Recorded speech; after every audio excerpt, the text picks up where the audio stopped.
Hey, this is Sean Eddy, and I'm going to be doing a rig rundown for Pi Records and all of your viewers. Appreciate the opportunity to get to talk about what I do. For those of you who didn't know, I am a loop artist, a multi instrumental loop artist. All of my songs, everything I do, is performed as a one man band, and that's it. You're looking at the band right here. So there's a lot of moving parts, a lot of things that go into this, and I'm going to try and explain it the best I can. So my setup's a little complex.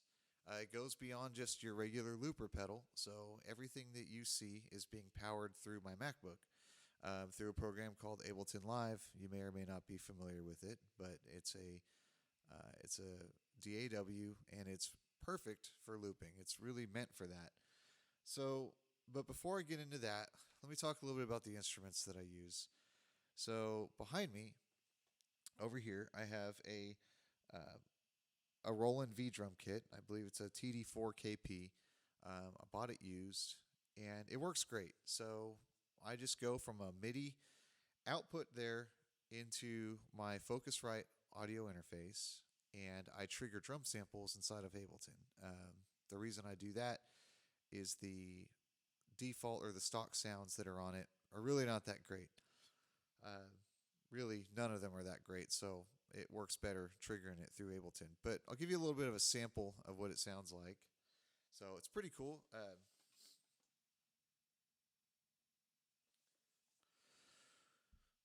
What's neat about it is I can trigger different sounds, whether it be like percussion or standard drum set, or even if I wanted to get into electronic drums, I could really make it do anything that I want. I can make it play notes.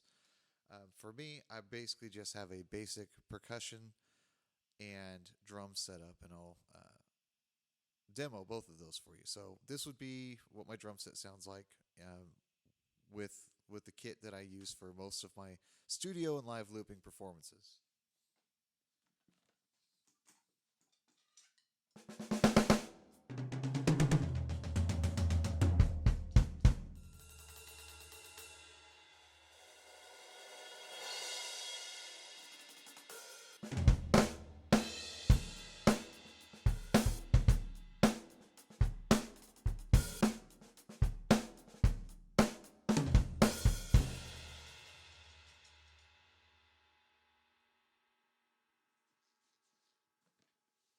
Okay, and then this would be kind of like a percussion sound that you might hear me do.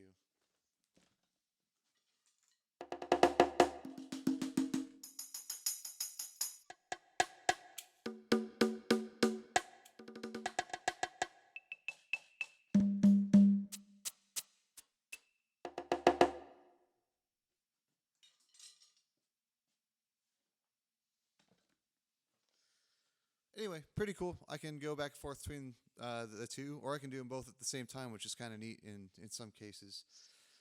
Moving along, I have generally speaking, I use this Mexican Fender Telecaster, and it's had a little bit of work done to it, so it's not your average Telecaster. So what's a little bit different about this is I have in addition to the magnetic pickups, my bridge is a Fishman piezo bridge or piezo bridge. I'm not exactly sure how it's supposed to be pronounced, but basically what it is an acoustic pickup that allows me. I have a little toggle switch here,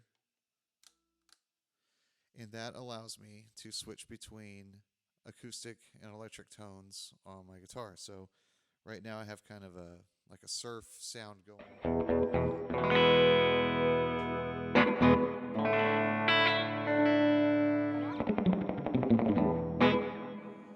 So that's using my bridge pickup, and then I had used my little selector switch here, flip it up, and now it's an acoustic guitar.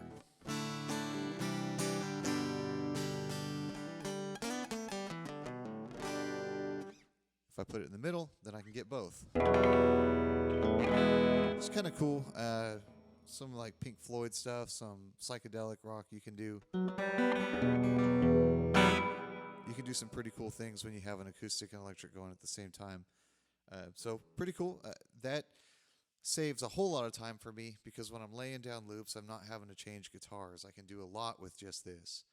And in some cases, I could even play bass on this using an octave effect and going through a simulated bass amp. I have done that in the past, although I do prefer to play a regular bass guitar. But if space or setup time is a consideration, then I can take just this to my gigs and I can lay down everything that I need with it. So moving along, my bass guitar is really nothing fancy. It's just a Ibanez 4-string bass. Nothing much to it. I guess I should plug it in. So I've had this bass for a really long time.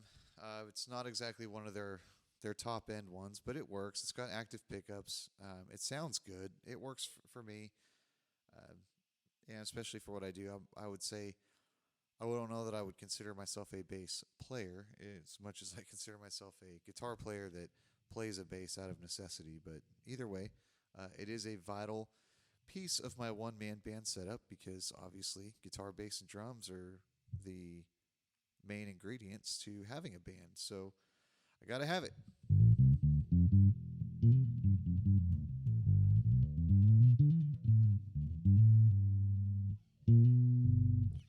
So anyway, that's my bass.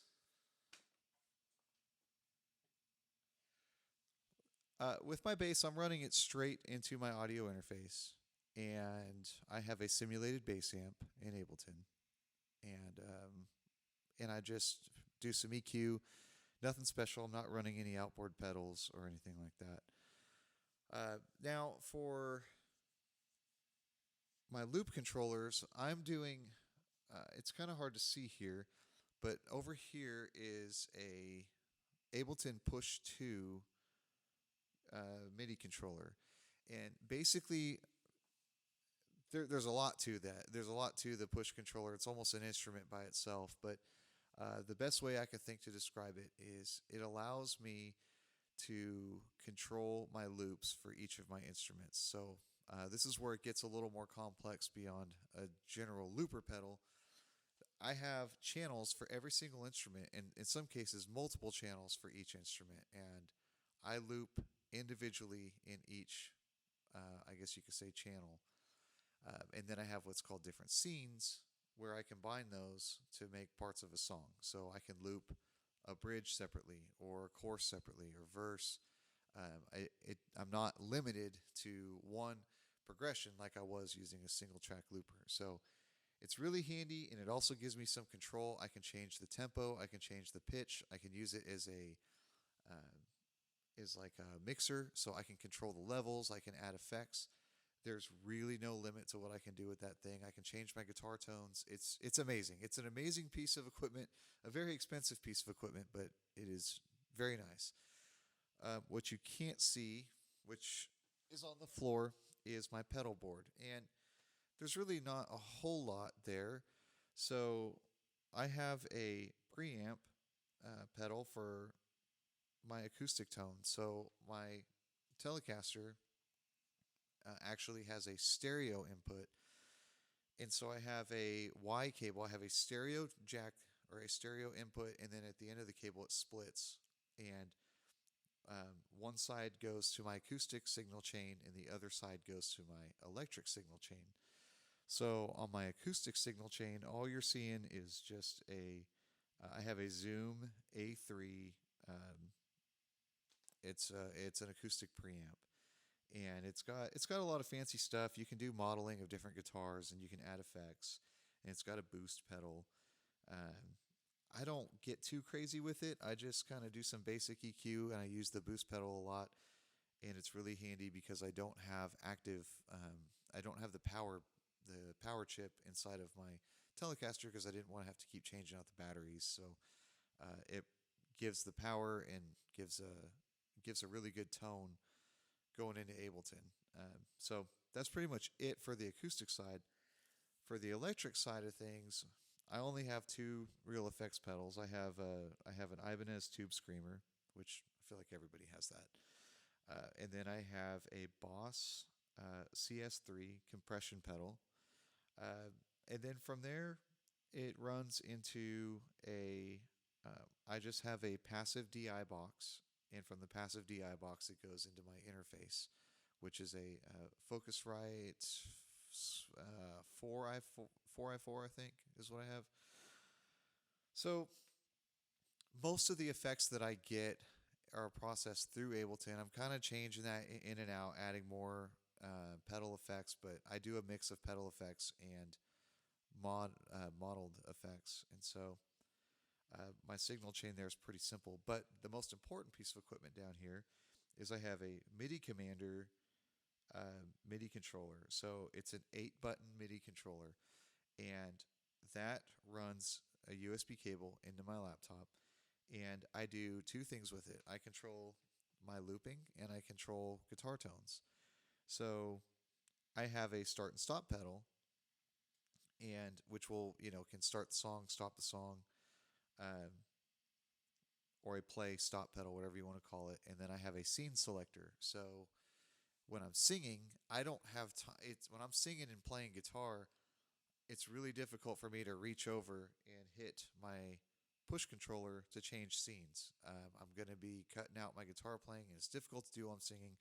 So I have that controlled uh, with my foot pedal. So I can navigate through different parts of the song with my foot pedal. And I can also control the loops. So I select a channel that I want to loop, and then I control the actual looping. That's saying loop a lot, but I control the looping with a pedal on here. So I start the looper and I stop the looper with the pedal, and that allows me to do it hands free, especially since I am playing guitar and bass. So I just don't have the ability to do that with my hand. It's not very practical. As far as the drums go, it's a little bit different because everything is tied up, my feet and my hands, and I didn't want to run another. I didn't want to run another pedal over to my drums. So what I do there is you'll see me a lot. I will push a button on the drum channel, and I have that button set to automatically loop. I believe it's 4 bars. So I'll record a 4-bar drum loop, and then it automatically starts playing it back. I don't have to do anything with it. Um, and what's nice is it's timed. I have a metronome going in my ear, and so like when I hit the record button, it'll start recording on the downbeat of the next bar, which is really handy. So I basically hit the button, wait for the bar, or wait for the downbeat of the next bar, play 4 bars, and then it automatically cuts off and it starts playing it back. I can change that if I need. There are some songs that a 4 bar drum loop doesn't really cut it because there's some punches or things that need to be present on the song. So I might do, I've gone upwards of a 16-bar drum loop or a 12-bar drum loop or whatever the song calls for. So it's pretty versatile. I can change pretty much whatever I need. I can change time signatures through my different scenes, change keys. There's so many things. It's so versatile. If I kick off a song, if the loop's too fast, I can actually slow it down on there within some reason. If I do it too much, it doesn't sound very good. But that's pretty much my setup. When I run it live, there's a lot. Um, there's a lot to bring with me, and I've tried to make it as efficient as possible. I run everything, like I said, I run everything through my Focusrite 4i4 audio interface, and from there, that goes into my PA system. And for my PA system, I use nothing but a Bose L1 compact single unit tower, and that handles everything. Handles my drums, guitar, bass, vocals, and it handles it well. For most venues that I play, I've been wanting to get a second one to be able to get a little more volume in outdoor venues. But it's for most places, it sounds really good, and I can fit all of this equipment inside of the back of my car. Um, Setting it up's a little bit of a chore. There's a lot of cable routing and stuff, and I've been working on trying to streamline that a little bit. But But that's it. So that's basically how I bring an entire band with me by myself, and that's how I perform. So I want to end this with a demonstration, a quick demonstration of. I'll do one of my songs, Avila. I'm not gonna do the whole song. I'll just loop. I'll loop like I don't know, 4 8 bars of it, so that you can see how the process works and how I control this thing. So I've already got my metronome set. You can't hear it, but I just hit play, so now the metronome's going in my ear, and whenever I'm ready, I'll arm the drums, start looping them, and then when I'm ready, I'll pick up the bass and start looping it. So let's start with the drums and go from there. So I've armed my track, which means that the drums are active. If I play them, it's going to make drum sounds. As soon as I hit this button up here, it's going to start recording, and it's going to record a 4 bar loop.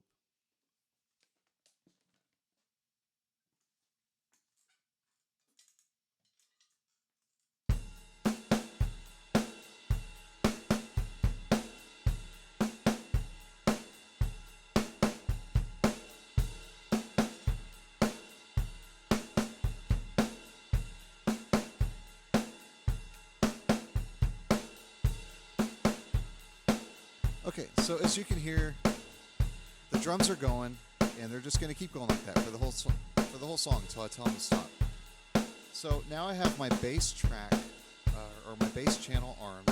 So as soon as I hit my record button on my looper at the downbeat of the next bar, it'll start to record, and it'll keep recording until I hit it again.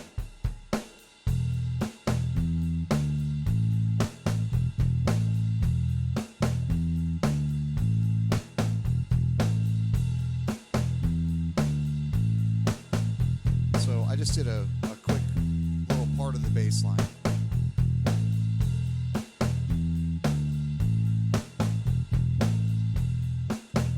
Okay, so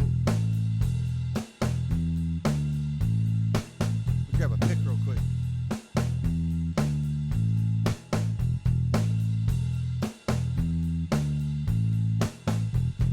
Okay, so now I'm going to lay down an acoustic track. So I've got my acoustic channel armed. I'm going to hit the record button. I'm going to record some acoustic, and I hit it again, and it's going to stop, and it's going to start playing it again.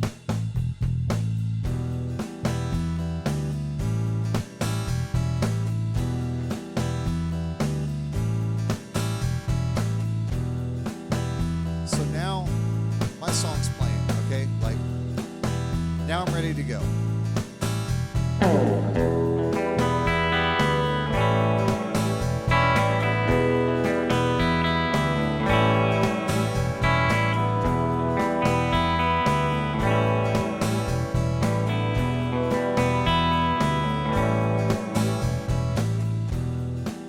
That's it. So you kind of get an idea of how it works.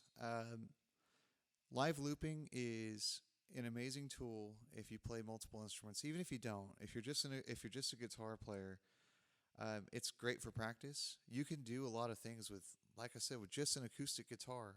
I can build entire songs with that and play drum beats on it, lay down a bass line using an octave pedal. There's no limit to what you can do. It comes with challenges. You don't have the dynamics of a full band. So you have to get creative, and you have to build in dynamics or put in dynamics where you can. So for me, I can layer up or I can layer down. So I can add multiple guitar parts, or a more complex drum beat or something like that, and maybe bring them in on the chorus when it's supposed to be real high energy, and I can take layers away when I'm singing. But for the most part, I'm getting a consistent drum beat the whole time. It never changes. You're not going to hear drum fills. You're not going to hear, the bass line's just going to keep going. So I have to get creative with my guitar playing and my vocals, and I have to do other things to add dynamics and get that full band sound. So presents some challenges, but those challenges also bring creativity. When I started recording surf rock songs, every song that I record or every song that I write is one that can be performed on the looper. So anything that you hear that I have released as far as surf rock goes, I can play live looping. So I challenged myself to only to write my songs based around how I perform, and how I perform is by myself. So I'm limited to the capabilities of my system. The good news is the system kind of the capabilities of the system outweigh my abilities in looping, because there is absolutely no limit, and there are people out there doing absolutely amazing things with this stuff, and so that's something that I strive for. But anyway, before going on and on, check out some of my videos and look and see what I do. I don't just do surf rock. I do a lot of blues and rock and some country, some old, Buck Owens type stuff and whatnot. And I do a lot of cover tunes, and I, morph a lot of songs into looping, and to be able to loop them and whatnot. And it's a lot of fun. People really like it, and if you've ever wanted to try it, like, go get yourself a loop pedal and just try it. But anyway, I'm done rambling. Y'all check out my videos. Y'all check out all the rest of the videos on Pi Records. They're doing some great stuff. Thank you so much for having me, and I hope you enjoyed this. If you have any questions, hit me up. I'd love to help anybody that wants to get involved in this. All right, thank you.